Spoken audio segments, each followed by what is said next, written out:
पाकिस्तान आलमी सतह पर दबाव का शिकार है। एतजाज़ एहसन ने भी पार्लियामेंट में कल अदम जमातों के खिलाफ कार्रवाई पर जोर दे दिया। पाकिस्तान में हर साल 1000 से ज़ायद ख़वातीन गैरत के नाम पर कत्ल कर दी जाती हैं। ख़वातीन को गैरत के नाम पर कत्ल करने का बिल आज बिल आखिर कौमी असम्बली से पास हो गया। कोई शहर दसो मैनू ओए लोको जिथे धुप भी होवे छां वर्गी, जिथे पानी शहद तो मिठे होण, जिदी धरती होवे मां वर्गी। और कीजिए तांगे पर अंदरूने लाहौर की सैर। अस्सलाम वालेकुम and welcome to news wise. मैं हूं अंबर शमसी।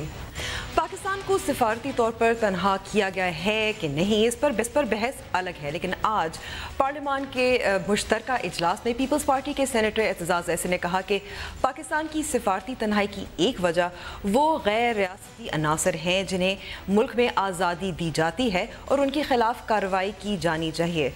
इसके अलावा मुश्तरका इजलास में एंटी ऑनर किलिंग बिल भी मंजूर किया गया है, लेकिन उसकी क्या शक्ल है और उससे क्या फ़ायदा होगा, इस पर हम तफसील से बात करेंगे प्रोग्राम में आगे चलकर।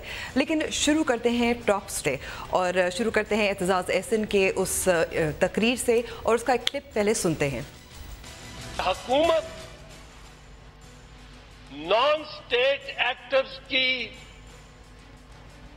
को पर पाबंदी लगाने की जो नेशनल एक्शन प्लान में शिक है, उस पर मुकम्मल तौर पे नाकाम हुई है। और जब तक नॉन स्टेट एक्टर्स आपके इस्लामाबाद में, लाहौर में, फैसलाबाद में, कराची में जुलूस और जलसे निकालते रहेंगे और तकरीरें करते रहेंगे, कल खुदा न खास्ता मैं नहीं चाहता हूं कि कोई किसी मुल्क में, अफगानिस्तान में, किसी हमसाये मुल्क में दहशतगर्दी हो और वाकयात होंगे तो आपके ऊपर इल्जाम आएगा।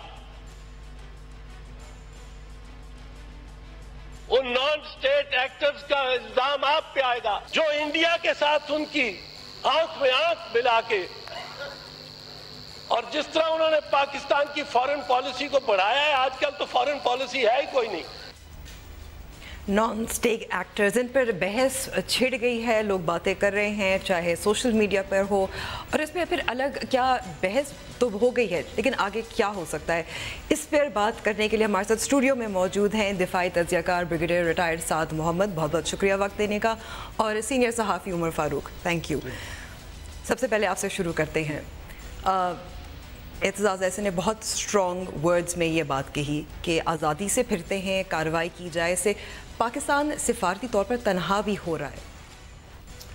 नहीं, सिफारती तौर पर तनहा उन्होंने थोड़ा सा उसको मुबालगा है, लेकिन जो इस ख़ित्ते में जो हमारे तल्लुक़ात हमसाया मुल्कों के साथ हैं वो उसके ऊपर स्ट्रेस है इस वक्त।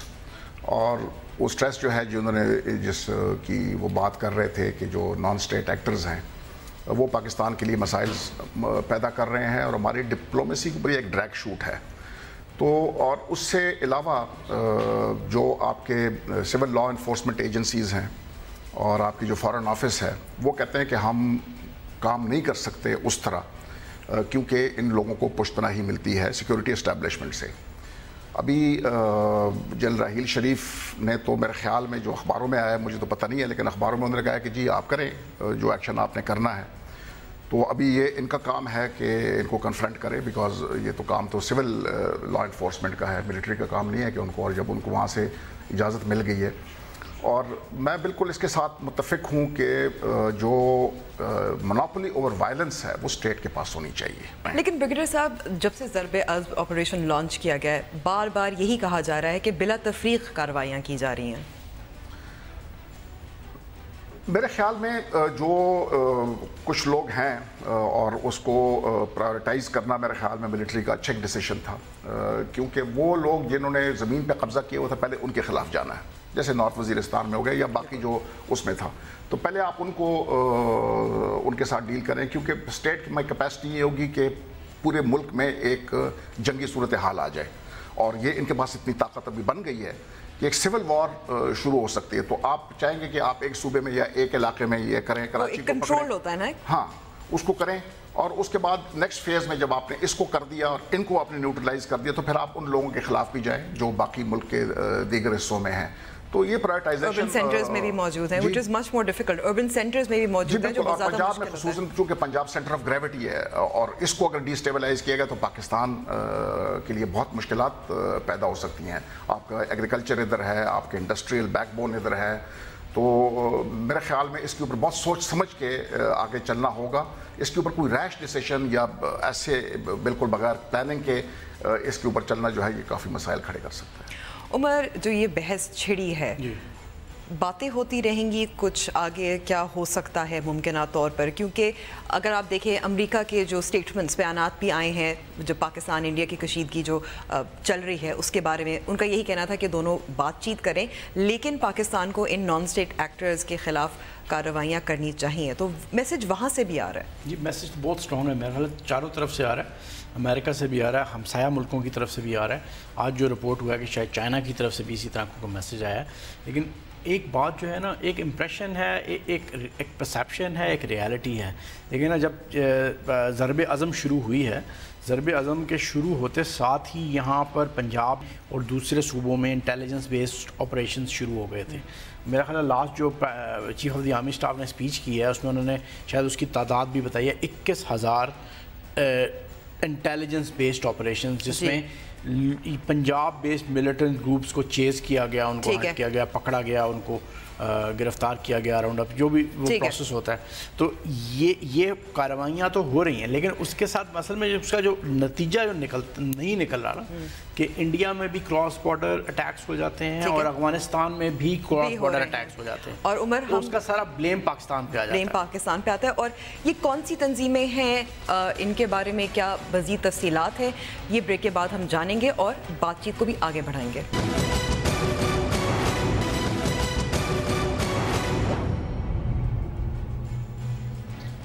نیوز وائز میں ایک بار پھر خوش آمدید. تو پاکستان کو بین الاقوامی سطح پر کن کن تنظیموں اور افراد پر کارروائی کرنے اور کریک ڈاؤن کرنے کا دباؤ ہے, تفصیل اس رپورٹ میں. محمد, جسے جنوری 2002 میں پاکستان نے کالہ عدم تنظیموں کی فہرست میں شامل کیا. جیش محمد پر مقبوضہ کشمیر میں شدت پسند حملوں کا الزام ہے, جس میں اوڑی اور جنوری میں ہونے والے پٹھان کوٹ کے حملے شامل ہیں. حال ہی میں پولیس نے مظفر گڑھ, ملتان اور بہاولپور میں چھاپوں کے بعد جیش محمد کے 12 دہشت گردوں کو گرفتار کیا تھا. دوسری تنظیم جماعت الدعویٰ ہے. دسمبر 2005 میں وزارت داخلہ نے جماعت الدعوٰ کو واچ لسٹ پر ڈالا تھا اور نومبر 2015 میں تصدیق کی گئی کہ جماعت الدعوٰ کا خیراتی ادارہ فلاح انسانیت فاؤنڈیشن بھی واچ لسٹ پر ہے. جماعت الدعوٰ کے سربراہ حافظ سعید کو بین الاقوامی سطح پر امریکہ اور اقوام متحدہ نے شدت پسند قرار دیا ہے اور ان کے سر پر $1 کروڑ کا انعام ہے. اس کے علاوہ حقانی نیٹ ورک کے خلاف کارروائی کے لیے بھی دباؤ ہے. حقانی نیٹ ورک پر افغانستان میں متعدد بڑے شدت پسند حملوں کا الزام ہے, جن کا ہدف امریکی قیادت میں نیٹو فورسز بھی ہے. تنظیم کے القاعدہ اور طالبان کے ساتھ قریبی تعلقات ہیں. امریکہ نے حقانی نیٹ ورک کو 2012 میں شدت پسند تنظیم قرار دیا ہے, جبکہ اس کے کئی اراکین اور رہنماؤں پر مالی پابندیاں عائد ہیں اور وہ انتہائی مطلوب فہرستوں میں شامل ہیں. حقانی نیٹ ورک نہ پاکستان کی کالہ عدم تنظیموں کی فہرست پر ہے نہ واچ لسٹ پر. اور پھر لشکر طیبہ, جس پر 2001 کے انڈین پارلیمنٹ اور 2008 کے ممبئی حملوں کا الزام ہے. لشکر طیبہ کو پاکستان نے جنوری 2002 میں کالہ عدم تنظیموں کی فہرست میں شامل کیا تھا, جبکہ امریکہ, برطانیہ اور یورپ نے بھی اس سے شدت پسند تنظیم قرار دیا ہے. عمر, بریک سے پہلے ہم کچھ ایسی بات کر رہے تھے. اچھا, میں آپ کو ایک BBC اردو کی ایک رپورٹ چھپی تھی, اس پہ تھوڑا سا بھی کوٹ کرتی ہوں. اور یہ کل ہوا تھا ایوان کی قائمہ کمیٹی برائے خارجہ کے اجلاس میں. مسلم لیگ کے رانا محمد افضل نے حافظ سعید کا نام لیا اور ان کا اسٹیٹمنٹ کچھ یہ تھا کہ حافظ سعید کون سے انڈے دیتا ہے کہ جس کی وجہ سے ہم نے اسے پال رکھا ہے. تو یہ صرف اعتزاز ایسے نہیں کہہ رہے, مسلم لیگ بھی کہہ رہی ہے, مطلب ایک رکن کہہ رہے ہیں, ایک الیکٹڈ, فیصل آباد سے الیکٹڈ ہیں. حافظ سعید دیکھیں نا, جب یہ ریمنڈ ڈیوس والا واقعہ ہوا ہے نا, اس کے بعد حافظ سعید نے اپنا گیئر چینج کیا تھا. وہ ڈومیسٹک پالیٹکس میں ہو گیا تھا. اس نے اسٹیج شیئر کرنے شروع کر دیے تھے جو ریگولر پولیٹیکل پارٹیز ہیں، ریلیجس پولیٹیکل، جماعت اسلامی کے ساتھ، JUI کے ساتھ، اور جو چھوٹے چھوٹے گروپس ہیں ریلیجس پارٹی جو پالیٹکس کر رہے ہیں، جو کانسٹیٹیوشنل فریم ورک کے اندر رہ کے ان کے ساتھ اسٹیج شیئر کرنا شروع کر، پریس کانفرنس کر رہا ہے، سیمینار کر رہا ہے، وہ اپنے آپ کو as a legitimate political actor منوانے کی کوشش کر رہا تھا آفٹر ریمن ڈیوس واقعہ. ٹھیک ہے، اس نے یہ پوری کوشش بڑی ایک کنسرٹڈ ایفرٹ شروع کر دی تھی کہ میں ایک لیجٹمیٹ پولیٹیکل ایکٹرز کے ساتھ اسٹیج شیئر کروں گا، ان کے ساتھ کاز شیئر کروں گا اور ایک ایمرج کروں گا as a legitimate political actor. کیونکہ وہ دکان تو اس کی بند کرنے کے لیے پوری کوششیں اسٹیٹ مشینری شروع ہو گئی کہ جی ملیٹنسی نہیں کرنے دینی، کراس بارڈر وہ اٹیک نہیں کرنے دینے، تو وہ اپنے آپ کو سروائیول کے لیے یہ کام کر رہا تھا، کافی عرصے سے کر رہا ہے. بالکل. بریگیڈیئر صاحب، بریک سے پہلے ہم بات کر رہے تھے اربن سینٹرز میں اگر جنگ لے کر گئے تو کیا کیا خطرات ہیں؟ پنجاب میں اگر اربن سینٹر پنجاب کی بات کرتے ہیں، بیکاز یہ زیادہ تر یہ جو جتنی بھی تنظیمیں جس کے اوپر ابھی ہاتھ صحیح نہیں ڈالا گیا وہ پنجاب بیسڈ ہیں. باقیوں کو آئیڈیالوجیکل سپورٹ دیتے ہیں، ان کے آئیڈیالوگس ان کو پرووائڈ کرتے ہیں، لیکن خود بذات خود جو ہے نا یہ تنظیمیں یہ زیادہ تر خود ایکٹیولی انوالو نہیں ہوتی ہیں اس طرح. تو پنجاب میں اگر اس کا وہ کیا تو مجھے لگتا نہیں ہے کہ کوئی بہت بڑی اس کا بیک لیش آئے گا، لیکن یہ چھوٹے چھوٹے گروپس میں ڈیوائیڈ ہو جائیں گے، اور وہ جو ہے چونکہ ابھی ان کے اوپر وہ نہیں ہوگا، ایک سینٹرل لیڈرشپ ان کی نہیں ہوگی، تو وہ پھر خطرناک کام کر سکتے ہیں. وہ دہشت گردی کر سکتے ہیں کہ وہ ملٹری انسٹالیشنز کو ہٹ کریں یا بام بلاسٹس کریں پنجاب میں. تو پنجاب کو وہ ڈی اسٹیبلائز کرنے کی قابلیت ان میں ہے. تو اس کے لیے جیسے میں نے پہلے کہا تھا کہ اس کے لیے بڑی سوچ سمجھ کے وہ کرنا چاہیے. پہلے انہوں نے جو ان کے بہت ہی خطرناک جو ان کے ایلیمنٹس تھے جو اس پورے جو پنجاب میں جو کنفیڈریسی ہے جہادیوں کی، اس میں لشکر جنگوی تھا. بالکل. تو لشکر جنگوی کو انہوں نے بالکل ہٹ کر کے اس کی ٹاپ لیڈرشپ کو ایلیمنیٹ کر دیا.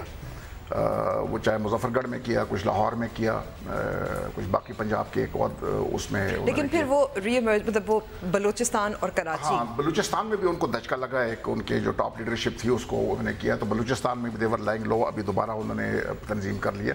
لیکن اس کے اوپر ابھی جو جب تک یہ ان کے اس قسم کے امبریلا آرگنائزیشنز جیسے یہ ابھی آپ کا وہ بتا رہے تھے رپورٹ میں، جب تک یہ امبریلا آرگنائزیشنز ایگزسٹ کرتی ہیں تو اس کے نیچے جو ہے نا یہ اوور لیپ ان کا ہوتا رہتا ہے.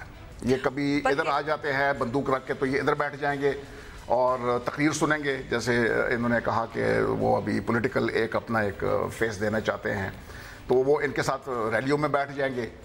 اگر وہ نہیں ہوا تو وہ جا کے ان کے ساتھ بیٹھ کے تو کوئی دہشت گردی میں ملوث ہو جائیں گے. تو ابھی اس کے اوپر ایک پلان بننا چاہیے. جو آرمی چیف نے آج میرے خیال میں رسالپور میں کہا ہے کہ ابھی ہم انٹیلیجنس بیسڈ آپریشنز کریں گے، کومنگ آپریشنز کریں گے، اور وہ میرے خیال میں اس طرف اشارہ دے رہے تھے کہ ابھی ادھر ہم نے چونکہ ازربیجان کا جو کائنیٹک وہ تھا فیز تھا وہ خیبر میں بھی ہمارے سامنے اگزامپل بڑی اچھی ہے. 2002 میں جب جنرل مشرف نے یہاں پر بین کیا تھا آرگنائزیشنز کو، تو یہ ساری اپنے آپریشنز لے گئی تھیں ٹرائبل ایریا کی طرف. وہاں جا کے انہوں نے کیمپس بنا لیے، ٹریننگ کیمپس بنا لیے، اور وہ سوسائڈ بامبرز ٹرین کر کے یہ سیٹلڈ ایریاز میں بھیجنا شروع کر دیے. اب بھی دیکھیں ایک فنامنا ہے جس کا ویسٹرن میڈیا بہت شور مچاتا ہے، لون وولف کا.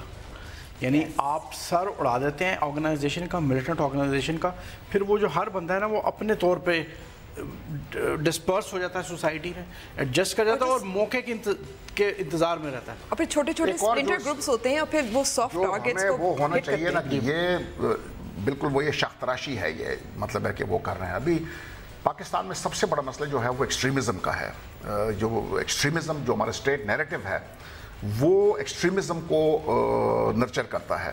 ابھی اگر آپ یہ اسماعیلیوں والا جو واقعہ ادھر کراچی میں ہوا تھا، اگر آپ وہ دیکھیں تو ان کی کوئی آرگنائزیشن نہیں ہے، کسی جہادی آرگنائزیشن سے ان کا وہ نہیں تھا. وہ خود ہی بیٹھ کے انہوں نے کہا کہ جی ہم کیسے القاعدہ وہ کیا نام ہے یہ جو داعش ہے اس کے ساتھ ان کو کیسے امپریس کریں تاکہ وہ ہمیں ایکسیپٹ کریں as a legitimate brutal organisation. تو بروٹیلٹی سے تو وہ جو ہے ان کو ایکسٹریمزم کے اوپر ہمارے پاس ابھی ایک پلان ہونا چاہیے تاکہ ہم ایکسٹریمسٹ کو نہ بڑھنے دیں. کیونکہ وہ جب بچہ اسکول میں ڈالتے ہیں اس کو آپ ایسا مائنڈ سیٹ بنا کے دیتے ہیں کہ جب وہ اٹھتا ہے تو اس کا سنگولر ایک مائنڈ ہوتا ہے، آئسولیشنسٹ ہوتا ہے، پیرانوائڈ ہوتا ہے.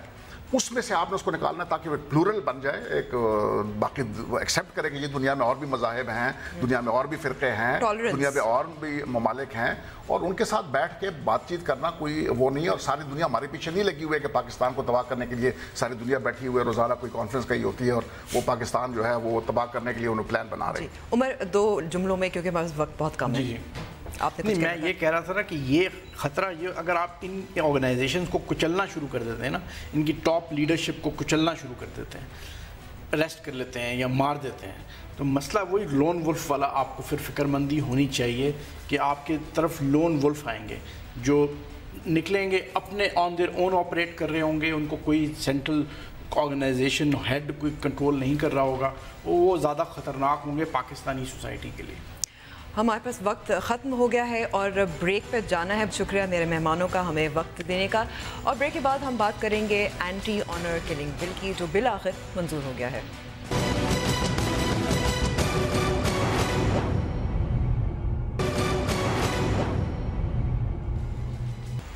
Welcome back to the show. कौमी असम्बली ने आज आखिरकार ख़वातीन को गैरत के नाम पर कत्ल करने के ख़िलाफ़ बिल मंजूर कर लिया है। तफसील जानने के लिए हम डॉन न्यूज़ के नुमाइंदा मोहम्मद बिलाल से बात कर रहे हैं। मोहम्मद, क्या कुछ डिबेट हुई और कितने वोट्स मिले मंजूरी के लिए? देखिए, बिल्कुल पीपल्स पार्टी के सेनेटर फरतुल्लाह बाबर की जानिब से ये बिल पेश किया गया था, तहम पीपल्स पार्टी के ही नवीद कमर ने इस पर एतराज़ किया और उन्होंने कहा कि वो इस बिल की मुखालफत करते हैं। बेसिकली पीपल्स पार्टी के जो नवीद कमर थे, शेरी रहमान, नफीसा शाह, शाजिया मरी, उनकी ऑब्जेक्शन ये थी, उनका एतराज़ ये था कि इस बिल में जो गैरत के नाम पर कत्ल होगा उसको काबिले माफ़ी ही जुर्म करार दिया गया है। जब तक इसको नाकाबिले माफ़ी जुर्म नहीं करार दिया जाएगा तब तक इस तरह के वाक़यात की रोकथाम नहीं हो सकेगी। फरतुल्लाह बाबर ने पहले खुद ये तजवीज़ दी कि इस बिल को दोबारा कायमा कमेटी के सुपुर्द कर दिया जाए, एक स्पेशल कमेटी के सुपुर्द कर दिया जाए और उसको देख लिया जाए कि इसमें कोई इम्प्रूवमेंट हो सकती है या नहीं, क्योंकि फरतुल्लाह बाबर का ये कहना था कि ये बिल अब भी पीपल्स पार्टी का जो ओरिजिनल बिल था उसका जो पर्पस था उसको सर्व नहीं करता था। जाहिद हामिद ने उसको एक्सप्लेन किया और उनका ये कहना था कि जो गैरत के नाम पर कत्ल के वाक़यात की रोकथाम है वो इस बिल से उसकी रोकथाम हो सकेगी। जाहिद हामिद ने जो बिल एक्सप्लेन किया उनका ये कहना था कि इस बिल में अगर कोई गैरत के नाम पर कत्ल करता है और उसके गुस्सा माफ भी कर देते हैं, उसके बावजूद भी अगर ये उम्र कैद जो है उसको जरूर भुगतनी पड़ेगी। सजाए मौत की जो सजा है वो तो खत्म हो जाएगी, लेकिन उम्र कैद की सजा बरकरार रहेगी और वो सजा कम नहीं हो सकेगी। ठीक है, बहुत बहुत शुक्रिया, बहुत बहुत शुक्रिया। लेकिन गैरत के नाम पर कत्ल पाकिस्तान में जो कत्ल किए जाते हैं कितने आम हैं पाकिस्तान में? तफसील इस रिपोर्ट में। कमीशन बराए इंसानी हुकूक पाकिस्तान की रिपोर्ट के मुताबिक साल 2015 में 1096 खवातीन गैरत के नाम पर कत्ल की भेंट चढ़ा दी गयी, जबकि 2014 में इनकी तादाद 1000 थी और 2013 में 869 औरतों को गैरत के नाम पर कत्ल कर दिया गया। इससे बड़ा अलमिया क्या हो सकता है कि आज दहशतगर्दी को पाकिस्तान का सबसे बड़ा मसला करार दिया जाता है, लेकिन गुज़श्ता साल 940 अफराद दहशतगर्दी की भेंट चढ़े, जबकि 1000 औरतें गैरत के नाम पर कत्ल कर दी गईं।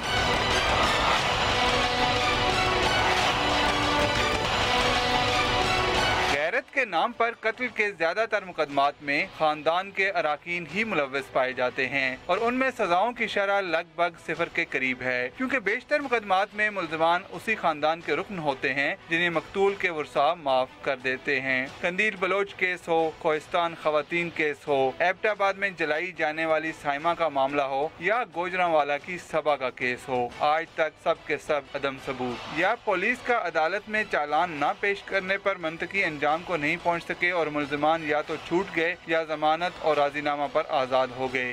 क्या ख़वातीन को गैरत के नाम पर कत्ल करने के हवाले से कानून साजी से मुआशरे में कोई फ़र्क आएगा? तो ये बिल जिस शक्ल में मंजूर हुआ है इसका फ़ायदा है और कन्विक्शन रेट ज़्यादा होगा या नहीं, इस पर हमारे साथ लाहौर स्टूडियो में बात करने के लिए हैं समाजी कारकुन खावर मुमताज़ साहिबा। बहुत बहुत शुक्रिया वक्त देने का। खावर साहिबा, मंजूर हो गया बिल, आपका क्या कहना है इस पर? सबसे पहले तो हमें इस बात पे खुश होना चाहिए कि ये 2 बिल जो इतने दिनों से लटके हुए थे वो अब पास हुए हैं, लेकिन मेरे पास इस वक्त जो जिस शक्ल में ये बिल पास हुआ है वो हमारे पास सामने नहीं है। تو میں یہ نہیں کہہ سکتی کہ اس میں ڈیٹیلز کیا ہیں، لیکن ابھی جو آپ کے نمائندے نے بات کی جس سے یہ لگتا ہے کہ جس مقصد کے لیے یہ بل بنایا گیا تھا کہ جو لوگ غیرت کے نام پہ قتل کرتے ہیں ان کو سزا ملے، تو لگتا ہے کہ شاید کچھ اس میں کمی رہ گئی ہے، لیکن کیونکہ میں نے پورا بل اب نیا جس شکل میں پاس ہوا میرے پاس ابھی نہیں ہے، تو اس لیے میں اس کے بارے میں کچھ نہیں کہوں گی، لیکن ہماری توقع تو یہی تھی کہ ایسا قانون ہو کہ جو غیرت کے نام پہ قتل ہوتے ہیں، اور ہم نے یہ دیکھا ہے کہ زیادہ قتل عورتوں کے ہوتے ہیں، ان کو سزا ملے اور انصاف ملے۔ اس وقت میں آپ کو یہ بتاؤں کہ تقریباً روز 5-6 اس قسم کے قتل کی ہمیں خبر ملتی ہے، اور میرے پاس ڈائریکٹلی بھی آتی ہے، اور ہم یہ دیکھتے ہیں کہ وہ جہاں پر پولیس ان کو پکڑ بھی لیتی ہے تو وہاں پر کورٹ میں یہ لوگ بچ جاتے ہیں۔ تو قانون کو اتنا سخت ہونا چاہیے کہ گرفت میں لے سکے ان لوگوں کو جنہوں نے قتل کیا ہے۔ جو اس سے پہلے اس کا جو ڈرافٹ تھا جو کہ سینٹ نے پاس کیا تھا، اس میں تو بہت ہی صفائی سے سغرا امام کا جو بل تھا اس میں تھا کہ یہ گرفت میں آنا ہے اور معافی نہیں ہو سکتی، نہ کمپرومائز ہو سکتا ہے، نہ آپ پیسے دے کے اس سے نکل سکتے ہیں۔ یہ تو جب یہ قانون اس کا اطلاق ہوگا، لگے گا، جب ہمیں پتہ چلے گا کہ اس میں کتنے دانت ہیں اور کتنی اس میں وسعت ہے۔ لیکن ایک بات میں اس میں یہ کہوں گی کہ جو اس قسم کے کیسز ہوتے ہیں اس میں بہت ضروری ہے کہ جو شواہد ہیں اور جو لوور جوڈیشری میں لوگ ہیں وہ اس کے اوپر پوری طور پہ عمل درآمد کریں۔ کیسز آتے ہیں اور 1 یا 2% کے قریب اس کے کنوکشنز ہوتے ہیں، تو اس چیز کو بہت غور سے دیکھنا ہے اور ہم کس طرح سے یہ کوشش کریں کہ یہ قانون جو ہے وہ انصاف دینے میں کامیاب ہو۔ جو ریپ بل ہے اس پہ کیا ترامیم کی گئی ہیں، کیا چینجز ہیں؟ جو موجودہ قانون ہے اس میں کیا ہے؟ ریپ بل میں وہ بھی اس شکل میں جب میں نے آخری دفعہ دیکھا تھا جوائنٹ کمیٹی کے بعد، اس میں ایک تو یہ کہ ڈی این اے کی اس میں کروانے کی پروویژن ہے، اور اس میں کسٹوڈیل ریپ کو بھی لیا گیا ہے، اور ریپ کے بل میں سب سے اہم باتیں تو یہی تھیں۔ دوسرے اس کے جو پرپوز ہوئی تھیں وہی سغرا امام کے بل میں وہ یہ تھا کہ کسی عورت کا جو پرانا اس کے کیریکٹر اسیسینیشن نہ ہو جب اس کی پروسیکیوشن ہو رہی ہو، لیکن اب کس شکل میں آیا، جیسے میں نے کہا کہ وہ ابھی تک ہمارے سامنے فائنل شکل ان بلوں کی نہیں آئی۔ جب بھی کوئی خواتین کے خلاف جو جرائم ہوتے ہیں اس پہ قانون آتا ہے سامنے، تو بعض مذہبی جماعتیں ایسی ہوتی ہیں جو اعتراض کرتی ہیں اور پھر رخنہ ڈال دیتی ہیں اور پھر وہ منظور نہیں ہوتا، یہ بہت وقت لگتا ہے۔ جی، قانون بنانے میں بہت وقت لگتا ہے۔ اس پہ آنر کلنگ پہ تو سالوں سے ریسرچ بھی کر رہی ہیں خواتین کی تنظیمیں اور انسانی حقوق کی تنظیمیں، لیکن اس کے باوجود ہم یہ دیکھتے ہیں 2005 میں پہلی دفعہ شہری رحمان کے قانون ایکٹ کے تحت اس قسم کے قتل کو ایک خاص ریکگنیشن ملی تھی۔ اب جو یہ قانون اب آیا ہے اس میں ایک تو لائف امپریزنمنٹ کی سزا بڑھا دی گئی ہے 14 سال سے میکسیمم سے اب لائف امپریزنمنٹ کی، اور اس میں یہ بھی کہا گیا ہے کہ ان کو ایک تعزیر کے تحت ان کے اوپر سزا بھی ہو سکتی ہے، لیکن جیسے کہا گیا کہ قانون میں ہم جب تک اس کو لاگو نہیں ہوگا ہم نہیں کہہ سکیں گے کتنا کامیاب ہے کہ نہیں، لیکن یہ ایک امپورٹنٹ اور بہت اہم قدم ہے۔ بہت شکریہ وقت دینے کا ممتاز صاحبہ۔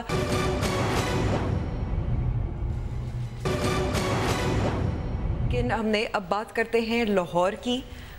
لاہور ہے پاکستان کے دل، لاہور کے رنگ ڈھنگ اور اندرونی شہر کی ثقافت کو اجاگر کرنے کا عزم لیا ایک پاکستانی نے۔ تفصیل اس رپورٹ میں۔ کوئی شہر دسو مینو اوے لوکو جتھے دھپ بھی ہووے چھاں ورگی، جتھے پانی شہد تو مٹھے ہون، جدی دھرتی ہووے ماں ورگی۔ اسی فلسفے کو لے کے اتوار کے اتوار اپنی ڈیسک جاب چھوڑ کے عادل لاہوری اپنا ٹانگا لے کے نکلتا ہے، مہمانوں اور ٹورسٹ کو اندرون شہر کا ہر گھر، ہر شخص اور ہر مسکراہٹ کا تجربہ دلانے۔ تو چاہے وہ مستی گیٹ کے پاس پہلوانوں کی طاقت کا کھیل ہو، جن کی چال میں واقعی مستی بسی ہے، یا शेरावाला के सामने शेर जैसे ढोल वाले हों, जो खुद भी और घोड़े को भी नचा और घुमा के मलंग बना देते हैं।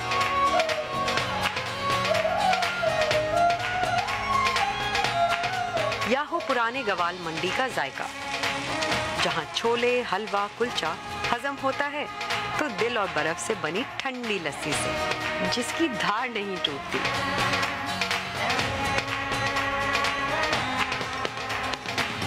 आदिल लाहौरी लाहौर की ऐसी रिवायात से वाकिफ कराता है जिससे मालूम होता है कि लाहौर सिर्फ एक शहर ही नहीं बल्कि शहरों का बादशाह है, और एक ही बैठक में खुश मिजाज, खुश लिबास और खुश खुराक बनना सिखाता है। फिर जब दिल्ली गेट से टहलते दिल वापस काबू में आता है तो मुसाफिर समझ जाता है ये सिर्फ लाहौर का ही कमाल नहीं बल्कि आदिल का जादू भी है। और आदिल से हम बात करते हैं। लाहौर स्टूडियो में हमारे साथ मौजूद हैं। आदिल, बहुत शुक्रिया वक्त देने का। आप सॉफ्टवेयर इंजीनियर हैं, ये काम आपने टांगों वाला क्यों शुरू किया? एक्चुअली लाहौर का जो एक ख़ास कल्चर है, लाहौरी ख़ुद भी ये चाहते थे कि उनके पास जो उनकी ज़िंदा दिली है वो कायम रहे। तो मैंने ये ज़रूरत आज से 8 साल पहले महसूस की और इस चीज़ को फ़ील किया कि जो लाहौर की सकाफ़त है जो ख़त्म होती जा रही है आहिस्ता आहिस्ता, लोग इतने ज़्यादा बिज़ी हो चुके हैं और सबसे बड़ी बात कि लोगों के चेहरे से जो मुस्कुराहटें हैं वो एक किस्म की ख़त्म हो चुकी थी। सो मैंने ये एक इनिशिएट लिया कि आज से 8 साल पहले एक टांगा सर्विस का एक एहतमाम किया और जिसमें टूरिस्ट को मैं लाहौर घुमाता था। ना सिर्फ घुमाना बल्कि उनको जो लाहौरियों का असल एक कल्चर था, जो उनकी एक असल पहचान थी लाहौरियों की, वो इन टूरिस्ट की वजह से जो सी थी वो कायम दायम रही। जब टूरिस्ट यहाँ पर आते हैं शहर के अंदर, हम उनको इनका कल्चर, अपना जो लिबास है वो उनको देते हैं और वो जब पहनते हैं और शहर के अंदर दाखिल होते हैं तो वो बिल्कुल अपने आप को अजनबी महसूस नहीं करते, बल्कि वो यही समझते हैं कि हम तो अपने ही लोगों के दरमियान में आ चुके हैं।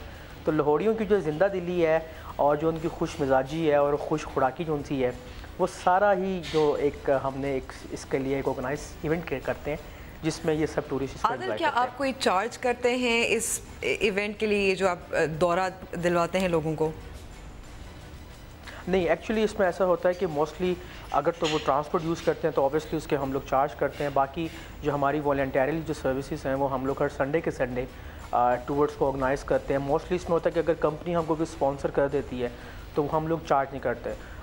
रिसेंटली मेरे पास अभी डिफरेंट कंपनीज़ के CEOs यहाँ पर आए थे, तो उनको हमने टूर करवाया। तो उनकी तमाम तरह जो हमें स्पॉन्सर टूर था तो उसमें ये था कि हमने उनको पहलवानी का भी बंदोबस्त करवा के दिया कि पहलवान जो लाहौर के थे, अखाड़े ख़त्म हो चुके थे, उन्होंने दोबारा उन्हीं के स्पॉन्सर के दिए हुए पैसे थे अपने अखाड़ों को आबाद किया और वहाँ पे आकर डॉक्यूमेंटेड किया। मोस्टली टूर्स हमारे जो सीनियर सिटीजन्स हैं उनको हम अभी भी फ्री ऑफ कॉस्ट टूर करवाते हैं।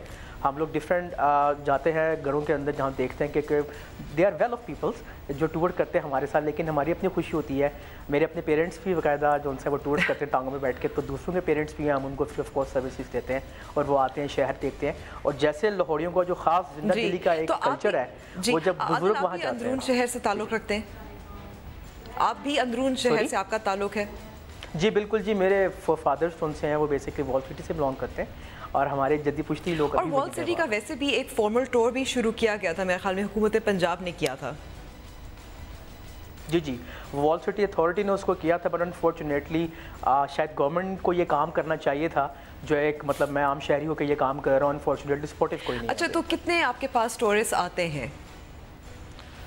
मेरे पास जो अभी तो गर्मियाँ थोड़ी सी हैं, जब थोड़ी सी सर्दियाँ स्टार्ट हो जाएंगी तो अप्रॉक्सीमेटली मेरे पास जो सीज़न होता है हमारा 2 से 3 माह का, उस पर तकरीबन 300 से 400 टूरिस्ट है जो साइन अप करते हैं। और सबसे उनका फेवरेट पार्ट क्या होता है इस आपका टूर के?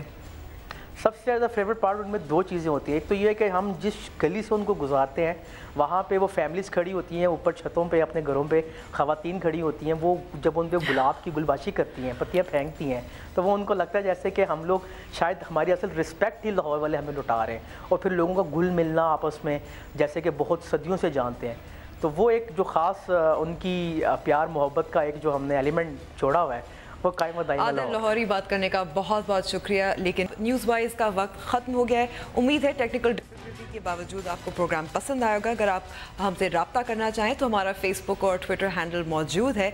मुझे इजाज़त दीजिए, देखते रहिए डॉन न्यूज़ मज़ीद ख़बरों और तज्ज़ियों के लिए।